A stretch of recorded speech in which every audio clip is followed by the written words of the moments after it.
The Lakers are a fucking mess, bro. What's happening with the Lake Show? I don't know if y'all read that article that that they put out. I don't know who released this. What outlet released this? Jeannie Buss. Was it ESPN? I saw a headline, but she said that that LeBron wasn't grateful enough that they drafted Bronny. Was that the? Listen, I don't know if LeBron. Yeah, he did say something like that, but I've had this theory for a while. I've said it in numerous group chats with different sports people. The worst thing that has happened to the Lakers over the last 7-8 years has been LeBron James. Wow. Okay. Wow. Let's have this discussion. I vehemently disagree. Oh, let's talk about it. Well, it depends what you mean by worse. Definitely in the last couple of years. Yes, he bought them a championship, right, in the bubble. Great. I don't think the Lakers have ever had a problem putting butts in the stand, right? It's the fucking Los Angeles Lakers. They've never had a problem selling merch. It's the motherfucking Los Angeles Lakers. But in the last couple of years, let's think about the things that have happened. LeBron James got Bronny James drafted, right? Which is great. It's a great story as a father and everything else. But when you're talking about basketball business, it wasn't good for the business of basketball, especially for the Lakers organization, right? That's number one. Why, how can we confirm that? That if we're talking about basketball business, he hasn't produced. Basketball, you got to, if I do a draft pick, right, that person has to produce on the court. If Bronny James was any other player and not LeBron James' son, you would be saying that was a bust button. Yeah. Well, bust is not weird. Bust because it was a second round pick. It's a second round pick. But it didn't pan out to be anything. So this is where we got to define the terms.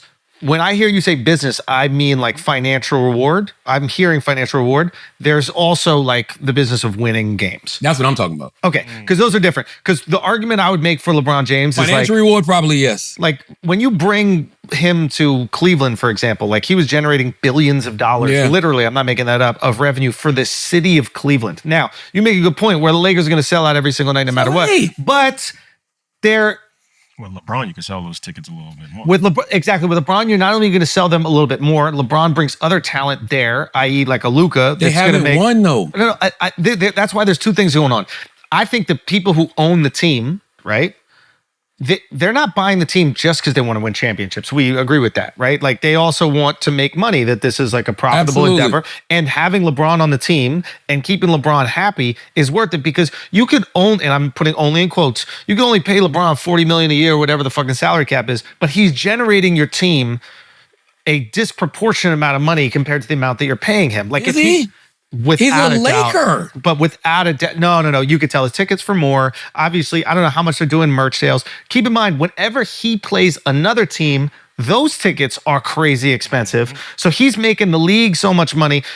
These top tier players in the league, especially like a guy like LeBron or a guy like Steph, they're generating so much more money than they're being paid by the league. And then, like, look what she said. And team sources told ESPN she even begun to turn against the Lakers star player LeBron James. Jeannie privately grumbled people close to the team say about what she felt was James' outsized ego and the overt control that he and Clutch Sports, which represents both James and Anthony, they do have that, exerted over the organization at times. She didn't like that James was considered a savior for a floundering franchise when he arrived in 2018, and that it was he who chose the Lakers rather than the team's leadership receiving praise for landing him. Team sources have been adamant for years that James Camp informed the Lakers as early as 2017 that he was coming to join them when he became a free agent the following year. The distance between Ginny and James widened after the Lakers traded for Russell Westbrook in July 2021. People close to the team said the team had made the trade in an effort to appease James, but the acquisition backfired in catastrophic fashion. LA went 33-49 and missed the playoffs, and James seemed to wash his hands of his role in the trade. Now, this is what I mean. Appeasing, right? You drafted Bronny to appease LeBron. One thing that never gets talked about, and I don't understand why, you hired LeBron James's podcast co-host as the head coach of your organization, a person who has never had any coaching experience ever, to appease him as well. And he's not a good coach. But for whatever reason, JJ Redick ducks all smoke. Why does JJ Redick not get smoke for not being a good coach? How do we know that he's not a good coach? Because they don't win. That's why. Yeah, but I think winning is a combination. And I'm not just saying this because I like JJ, but like I think winning is a combination of being what? a good coach and having the right team to He win. had LeBron. He had Anthony Davis. Now he's got LeBron. He's got Luka. He's got Austin Reeves. Like, what are we talking about here? This guy's got plenty of. So you think ingredients. LeBron, Luka, Austin Reeves is enough to win in the NBA right now? I don't even have they made the playoffs? They made the playoffs once under JJ Redick, right? Or maybe not. I don't even know. Have they? No, they haven't. No, I don't. Have they? They I don't think they did. How long JJ been there? 2 years? Yeah, last year was his first year. And they didn't make the playoffs last year. Oh, they did what's that? The play-in. The play. Let me make sure about that. And they lost. Let's see. I guess what I'm trying to say here is like the expectation when LeBron is on your team is that you're going to win the championship or at least go every single year. And then when you don't live up to that championship, there is frustration. But I think and again, I don't know what Jeannie is talking about, whatever. Also, like you sold the team. So like, why are you talking at all? Oh, I'm sorry. His first as a head coach, they went 50-32, earned the number 3 seed in the Western Conference. They were eliminated in the first round by the Minnesota Timberwolves. So he made the playoffs. That was last year. And then I think 24-25. No, was it last year? No. And then 2 years ago. so it's like, so this is 2 years ago, right? But I think what's important about this is that it seems like she's frustrated with LeBron's control. And that's a different discussion. Control only works when you win. When the decisions you make, okay, you want to bring in JJ as a coach, you want to hire Bronny, you want to bring in Russell Westbrook. When you win and things go right is when the control is fine. I agree with you. Now, that's not all situations. LeBron was with the Miami Heat. They were a winning team. And who had control? And Pat fucking Riley. Well, the reason why he left is because Pat wasn't giving him the control that he desperately wanted. The organization, the culture is bigger than any star over there in Miami. And it's probably why they don't really get the big stars, right?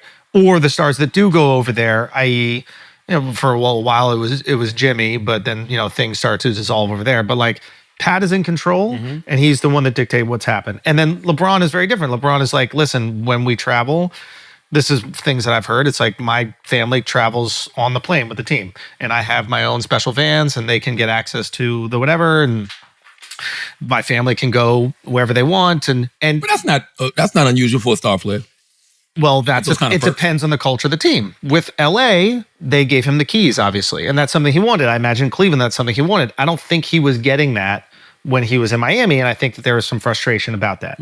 And it seems like Jeannie is frustrated that she gave him the keys and then they only got one championship out of it. I think most teams, and I say this as a Knicks fan, would be more than happy to hand over the keys and pay whatever the fuck amount of money that you have to pay to get one championship in 10 years. We wouldn't give a fuck. We would pay any amount of money. Yeah, we would give you any amount of buses, any amount of family on the plane. Most teams are Knicks. No. Most teams are not winning championships. No, you're right. You're absolutely right. Most teams are Knicks. Most teams aren't Lakers or Celtics. That's fair. You That's know fair. what I'm saying? Lakers and Celtics have an expectation every year to win a goddamn championship. What I would say is you spoil. And be grateful for what you had. Be grateful for the fact that the stands are packed, and people are paying exorbitant prices for tickets. Ticket prices are so fucking absurd. It's unbelievable. Ticket prices for everything. You want to go to the World Cup games? It's $2,000 to go to see a fucking World Cup game. I mean, Knicks ticket prices are insane. Yo, since LeBron signed with the Lakers in 2018, 2019, he's reached the playoffs 4 times. 2019-20 NBA champions, 2020-21 first round exit, 22-23 conference finals, 23-24 first round exit, 24-25 first round exit. I didn't even know they made the play. I thought they were playing in the fucking tournaments those times. Do you consider that successful? I mean, you won a championship, yeah. It's the lowest level of success. For a Laker, it's the lowest level of success. But you won a championship. More championship than the Sixers have in the last 10 years. Yes, that's the thing. It's like Sixers and Knicks. Y'all don't count. We talking about Lakers. When you go to LeBron, like when you're LeBron James and you go to the Lakers, think about the legacies, bro. I get what you're Kareem saying. Abdul-Jabbar, Shaquille O'Neal, Kobe Bryant, Magic Johnson. Continued the narrative that supreme players play for the Lakers, right? Yeah. So even if this didn't totally pan out to the degree they would have wanted, it continues the narrative that, hey, the Lakers are the destination. Most big fish that the Lakers acquire, right? Keyword acquire. So like the Kareem Abdul-Jabbars, Right. the Shaquille Magic O'Neals. Well, Magic was drafted as a rookie, so him and Kobe are a little different. But most big fish that they acquire go to LA and win at least 2, bro. And you only got Shaq and Kareem to base it off, right? It's really more about Luka at this point. That's the thing. If Luka doesn't deliver a championship, I think they'll look at that as a big bust. Well, so that's 2 in a row. Right. Even though LeBron did get a chip. But it's still like we're bringing in these big names, these super all-star caliber players, Bro. and they're not translating. If you come in and you win a championship, whatever happens next, I think is kind of fine, dude. It's so hard to win in this league. Not when you're a Laker, bro. And why doesn't JJ Redick get more smoke? Because he's only been coaching 2 years. He's a DEI hire. Ooh, make that argument. He didn't earn it. No experience. But none of these No coaches, prior experience. none of these coaches that win have prior coaching experience. Yes, they do. They be having college, at least played coach in college, something. Look up the last 5 coaches to have won NBA championships. They were assistants somewhere. Let's just look them up. They had to be assistants. I think they're all first-time NBA coaches. Well, they've been We're still talking about Assistants, though. He's Why- never coached anywhere. Why'd you say last black? Just look up the last. Yo, no, that's fucked up. That shit says, no, stop. I want you to say something. Take that off real quick. It says the last black coach to win was a dude from the Celtics, but they got a picture of Bill Russell. That's fucked up. They don't say that. Yes, it does. Look. Joe Joe Mazzulla. Mazzulla, but he got a picture of Bill Russell. Right. That's fucked up, yo. Go. Last 5 coaches win NBA championships. Joe was an Mazzulla. assistant with the Celtics. But Michael Malone was an assistant. Joe was not an assistant with the Celtics. Yes, he was. Yeah. I thought he came straight from UConn. No. When What's-His-Face got ran out, they promoted him. Yeah. Got it. Okay. Oh, what about Kerr? Steve Kerr was a first-time coach. That was the first. No, he wasn't. He coached. No, he wasn't. Well, he was in the front office in Phoenix. And No, he was a first-time coach. Was he? But Yeah. wasn't he an And then assistant somewhere? No. I think so. They were making a big deal that he was a first-time coach. Hold on. And then he quieted the noise when he got some chips. Nah, Steve Kerr was an assistant coach somewhere, bro. Hold on. What, the Spurs or something like that? I don't remember. But Charlotte, when he was doing TV. Yes, he was. He was First-time coach. He was the general manager of the Phoenix Suns, none of that. NBA coaching. analyst. It's not coaching. It is not. It's true. It is not shocking that a first-time coach will come. Listen, here's the Man, reality. fuck that. I want JJ Redick to get smoked, yo. All right, well, let's. Fuck all these. I want him to get Yo, smoked. JJ, Charlamagne is coming for you. The reason he should get smoke is because he's invited smoke, because he talks way more than most NBA Yes. coaches about how his philosophies, what a great coach he is, how he understands basketball. That's why he should get And he was smoked. LeBron James's podcast co-host. Yes. So that's yet another, move that LeBron and Clutch them made. Now, Yeah. I guess the verdict is still out on JJ Redick. It's only his second year, you know what I mean? But I just feel like he should get more smoke. So Bronny get I they think don't he's they like give Bronny so He's much like smoke. an average NBA coach. He's not terrible. He's Yeah, not but the problem I have is He's solid. How's he? Yeah. The problem I have with it is like Bronny gets so much smoke. This is Bronny's second year, right? And they're like, oh, Bronny's just here because of fucking LeBron. Why they don't say that about JJ? They do. No, they don't. You don't think that they say that he No. got hired because they didn't even he mention coached LeBron? JJ in that article. They mentioned Bronny. They mentioned Russell Can I be honest with Westbrook. you? I think we're living in an era where people don't think the coach matters Damn. when it comes to basketball. Like I think that like not coaches are so transient, and what a lot of people don't realize is like a lot of the choices for the team come from management. So example, like the general managers, if they're involved in the actual team and the gameplay, they'll tell the coaches what type of plays they're going to run, what type of offense, what type of defense, and the coach will execute that. And when they're hiring them, because the GMs are the people that are building these teams, not these coaches that are placed in and out. Right. Well, that's why I don't mind Steve Kerr ended up being a head coach because he was at least a GM. Well, I can tell you this. Nick Nurse has cost the Philadelphia 76ers games this year. But Nick Nurse also won a championship with the Raptors. Off the strength of Kawhi. That was it. Well, but again, the idea to hire Nurse, right, was It's like, Morey in the... what's that? It's Daryl Morey in the front office. And Well, no, I'm not even talking about 76ers. I'm talking about what the Raptors did, Oh, yeah. right? They're trying to find a coach that has a basketball philosophy that will fit the players that they've worked a which is decade to long put together. stretch forwards who can help get off the player and then get back and contest threes. Guess what the Sixers don't have? Right. That. Guess But- what system he runs anyway? that. Right, that. So, But again, this is the whole like Mike D'Antoni thing, right? Where it's just like, okay, system. exactly. Sometimes they have the right players. But we have to think about it. Most of these coaches are not involved as we think. When we're kids, we're like, I want to be a coach and pick all the players on the team. GMs do all that. Okay, so the GMs. So that's why Steve Kerr was worthy of being a head coach because he's been in that he position. was a before. GM, yes. And he might have more control in picking the players, and his offense has obviously been very successful, and he picked the players that work for the offense. But now you see he's human when he doesn't have the players as well. I will give JJ some credit though. I mean, if you come from being a podcast fucking co-host, and then you was 50 and 32. That's your not a first bad season. That's a good season. You also have an aging you had a veteran. first round playoff exit, but that still was a good season. That still was a good season. And we are talking about a 40-year-old LeBron. Right. You're expecting. Strong. But I'm gonna tell you something, and this is a better point. With wild injuries too. Like, wasn't LeBron out half the I'm season? not took so much anybody time looking for LeBron to still be the veteran. The guy is ridiculous to me. But I will give this to JJ Redick too. The problem with and this is a critique. The problem with JJ as a head coach, if this aging veteran is the one who put you on, you can't say he's the problem. Well, that is You can't say, man, actually, we probably do need to move on from Bron right now. I love the guy, you know what I mean? But we need to move on from him. He's a man out of time. And You now don't really have a position here. Right? He's still LeBron James. That's why this article exists. This is the first move in separating from him, right? They're starting to show the fracture. Someone wants the world to know we're not on the same page. Now, what I think is real interesting is I'd be curious on your guys' reaction to this, is the Rich Paul podcast comments where he's saying trade Austin Reeves for Jaren Jackson Jr. I don't like it. And That's crazy. The reason I don't like it is because it causes unnecessary friction on the Lakers. Because if I'm Austin Reeves, I'm looking at Bron like, yo, what's up with your man? and Bron Why your man want me out of here? Bron separated himself from the comments. Right? But at the same time, you have to look at it going, has Bron and Rich talked about this? Of course. And Bron is saying, hey, Rich, I need you to put this in motion.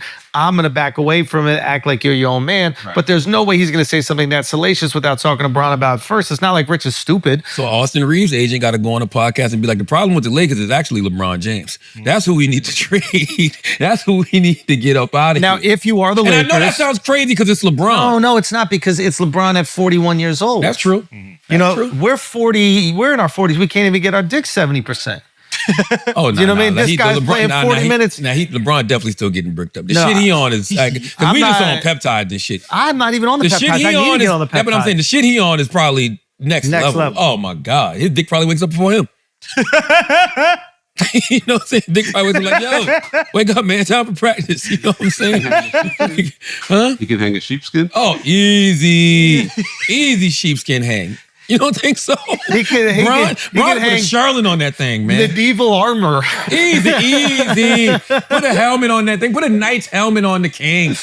Do you think he's on the juice? You think he's on the juice? I don't know if it's juice. I mean, he's an athlete. Not illegal substances, but he's, He's on something good. he's taking care of his He's an body. athlete. Like, why wouldn't he? We on supplements. We going to get NAD and all that shit. Why wouldn't he be on some good shit? I need to get it on. I'm not on any of that stuff. I'm just trying to get protein, but I need to. I'm not against it. I'm just lazy. I do. I wonder why Rich Paul is even doing the podcast. Like, I just feel like there's certain professions we don't need that. Like, we don't need managers talking. We don't need, agents talking. Is it entertaining? Yes. But I always ask this: don't do a podcast if it affects your main thing. You know what? I can't see this not affecting his main thing. You know If what I'm a player, why would I want to sign to Rich Paul knowing that my business is going to be out there in the streets? or even not my business? I just respect the business of other players. I don't respect you going on podcasts talking about people should be traded because you might do that to me. Let me ask you a question. Okay. If you're a young player and you know that LeBron is at the horizon of his career, he's maybe got another year left or something like that. Would you even sign to Rich Paul, knowing that Rich Paul's power and influence in the NBA is directly tied to LeBron James? That's it. That's interesting. Without LeBron James. Now, there is a version where LeBron could also be part of the management company when he leaves, and he still will have some power and influence, but not close to as much as he has when he is the driving force of the biggest NBA franchise that's not the New York Knicks. What's the last young player that Rich has signed in the NBA? Like, I'm talking about like young star player. I don't know. I really don't. I'm just curious. I mean, if he's got a big roster. His client list is crazy. Of course, but if you're a young player, like you have to make that decision and you have to go, okay, he has tons of leverage right now with the league. He has tons of power with this team. Got Maxey. Over Philly? Okay. But I'm just saying, like, if you're a young player and somebody's advising you, right? Let's say your kid is coming out of college and he's getting approached by all these people. If this is 10 years ago, you're like, go with Rich Paul. They dominate this league. They've run this. They have so much power. They have so much leverage and everything. Right now, you're going, LeBron could not play next year. What leverage will Rich have? That's a good ass point. Right? That's a great point. But I mean, I think Rich still has leverage just because of Clutch. He is one of the. I mean, the reason the podcast is making so much noise is because he's one of the most powerful agents.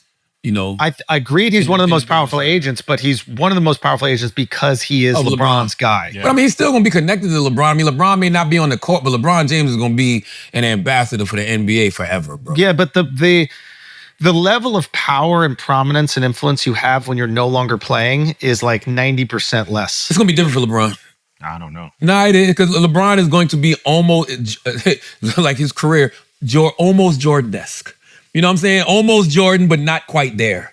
Like Michael Jordan dominates the NBA still on a global level, bro. LeBron is like right there with him. Michael Jordan got an NBA, or did he sell a team? Yeah, he did. He sold. Yeah, he did sell it. Podcast? Some of it. Charlotte. He sold it though? Yeah. Okay, so here, LeBron will end up getting a team. so here are Rich's clients, right? Where are we at? You want to read through? I know he got Draymond. Go up. Aaron Fox is a big name. Anthony Davis is a big name. He got Anthony Davis. Who else they got there? Zach Levine. Lonzo You Ball. might believe in Arenas' kid as part of the next generation. I don't know. But see, that's what you got to bank on. You got to bank on who are these next generation stars that Rich Paul has, like the future of the league. Hansen, Portland. He doesn't have the big names in the league, if we're being honest. His biggest young star. And Maxey is a stud. Yeah. That kid's phenomenal. But Van Fleet's a big player. Yeah, I get what you're Fred. saying. Shout out Fred. I get what you're saying. I'm just saying, like, Maybe that's why he started the pod. Maybe he tired of being an agent. Maybe Cooper Flag. you didn't get Cooper Flag. You didn't get Zion. You didn't get Zion. You didn't get Ja when they were supposed to be the people. and I wonder if. I'm just very curious. Like, obviously, this guy is sharp, right? He's navigated his my life guy. I and his fuck with Rich career Paul. very well, right? There's no question. Like navigating the personalities of like absolute generational superstars like LeBron James is a difficult thing. You need high emotional intelligence to do. Like, you have to give credit. Like, a lot of people, oh, he's just his buddy, and that's why it's not just your buddy. It's like you have to navigate the biggest athlete in the world and everything that comes with that. So you got to give credit to that if we're going to be like fair and honest. So why are you causing friction for this guy's team and unnecessary drama for this guy's team? Unless It's coming orchestrated. from the king. So there's a thing that Chris probably knows way more about than any of us. Doing that But like LeBron told. you know, like the Boston sports media mafia. Sure. Okay, and you could probably speak to this way better than me. But like, the idea is Boston sports media. Led by Bill fucking Simmons, Well- who gave Rich Paul a podcast just to destroy the Lakers because Bill motherfucking Simmons is a diehard Boston Celtics fan, and he wants the Celtics to continue to be the most winningest franchise in NBA motherfucking history. So he motherfucking gave Rich Paul a podcast just to sabotage the motherfucking Lakers. Now- you are a fucking diabolical Genius. guy, man. But what I would say is that like what the Boston media would do is they would always protect Boston sports, and Boston sports were bigger than any player that was there. It was bigger than any coach who was there, and you could speak more on this than I can. But it's not like that in New York, right? New York, you have a bunch of different factions that all want different things for their teams. They'll talk shit about each other. There's no kind of like uniform identity for what's happening there. And maybe there's a version of this happening within the Lakers and Clutch where it's like, okay, LeBron can't kick off, Austin. LeBron can't talk shit about Austin because that could drive down his trade value, right? He can't say this guy on my team is not that good and then try to trade him for somebody good. Austin was smoking shit. But Austin was smoking shit this year. he might not be smoking shit in a way that He was averaging 30 at one point. but he might not be doing it in a way that LeBron feels helps the team This win. is the theory that I've heard. Austin was go. playing way better till LeBron They came back, can't by the way. re-sign Austin when his contract's up. He's a young superstar, a young white superstar. the Utah Jazz, any number of teams are going to go to the mat. And Rich Paul is just being realistic and looking at the situation and saying, you better get off this guy now. Because we won't be able to sign him and then we lose out. And we're going to lose him. He's right. So move him now. And that's A more cynical way would be like, what does Austin Reeves need to succeed? He likes the ball in his hand, right? Like what does LeBron need? What does Luka need? They got too many guys. There's a lot of mouths to feed. Let's get rid of this kid. We're probably going to lose him anyway. Bring in Jaren Jackson Jr. He's a big man. He's just going to rebound, do what he does. More, But if you're an agent, shouldn't you be having that conversation? Shouldn't those be backroom conversations with the team? The thing that Rich Paul said is the type of shit that agents say every day of the week for the last 100 years. But behind closed doors. They just don't say it on the podcast. Yeah, not publicly. Right. I'm trying to. My guys in his last couple of years, he's been one of the greatest players. He is one of the greatest players of all time. We want to put him in the best possible position to succeed. Have those conversations with owners behind the scenes. Honestly, you know what's so crazy? Lakers got new ownership. Now that I think about it, he's probably having them conversations publicly because he don't have that leverage anymore with the organization. Because he would have had those conversations privately with Jenny and the Buss family. He don't have that type of leverage with the organization no more. So let me say him publicly. I feel like this is nothing new. Like whenever LeBron wanted a trade, he found a way to get that out to the media somehow. Maybe not in a podcast. Listen to what Charlotte's saying. You don't have that leverage no more. If you don't have that leverage with the team anymore, right? And the reason why you don't is because you're not winning and you are not the dominant force that you used to be, where you could single-handedly, bare minimum, will your team to an NBA champion, to at least the NBA championships. Maybe not winning it, but you could single-handedly bring your team there. That's how dominant LeBron was. In the East. Regardless. In the East. All right, fine, in the East. But like, there's credit there, right? Like, so I wonder if this is you're doing this through frustration. You're just like, oh shit, we don't have the leverage with the team anymore. And it makes sense that you don't have the leverage with the team. Why would the team blow everything up so that you could potentially win a championship this year when they got to deal with those decisions for the next decade? So they're going, no, we're not going to do this dumb shit. We want to continue to build with this young talent. And he's like, all right, well, we're going to force your hand. Right. There's a version of that. That's what that is. That's what it is. No, we just cracked the code. That's what it is. Rich don't have the leverage with the Lakers anymore. Bron don't have the leverage with the Lakers anymore. So he's venting on the podcast and using the podcast to get their attention. But you know what? Basically, it's all business at the end of the day. Because if you look at Rich Paul, right, he was Ben Simmons' agent. Ben Simmons held out from the Sixers. It was incredibly acrimonious. Mm-hmm. Like the entire city was furious at Rich Paul, furious at Ben Simmons. Rich Paul finally was like, this guy's not serious. They cut ties. Then they had a situation with Maxey last offseason where they basically needed him to wait to sign his extension to get the max because due to the timing, it would allow, I think, them to sign Paul George ultimately, right? Who was Maxey's agent at the time? Rich Paul. Most agents aren't going to let their client wait to sign they're going to say, get the money right now while you're healthy before. Rich Paul is going to play ball with people, man. Like it, as hard as he went for Ben Simmons 3 years ago against the Sixers, he hooked them up with Maxey. I mean, these are just business relationships. Yeah. I just brought this up just to say I don't like all the grace y'all giving JJ Redick, bro. I'm being honest with you. I'm being honest because LeBron gets smoke. Even Luka gets smoke. You know what I'm saying? Bronny gets smoke. JJ don't get no smoke. None ever. Not even a mention. Well, here's the question. And why do they attach all this other stuff to Bronny and Rich Paul? I mean, LeBron and Rich Paul, but not JJ Redick. But JJ can't coach LeBron into not being 41. Right. And I think that's the issue. If LeBron was 34 and they were having these struggles, JJ's probably out of there. So LeBron's age is probably benefiting JJ Redick. If they're not winning, everybody gets to go, oh, it's LeBron. All I'm saying is when the media talks, like you can read that article, they talk about Bronny, they talk about Russell Westbrook. Yeah. People even talk about Rich Paul having a podcast, all being distractions and problems and this and that. Throw JJ in the mix too. Okay, he's a coach that got y'all to 50 and 32 the first year, but he had a first round exit. I do think having a podcast is you're putting yourself in positions where you could fuck up the bag big time. There's only one thing worse there's only one entity on this planet worse than an agent having a podcast. There's only one other title that a person can hold that is worse than an agent having a podcast. What is it?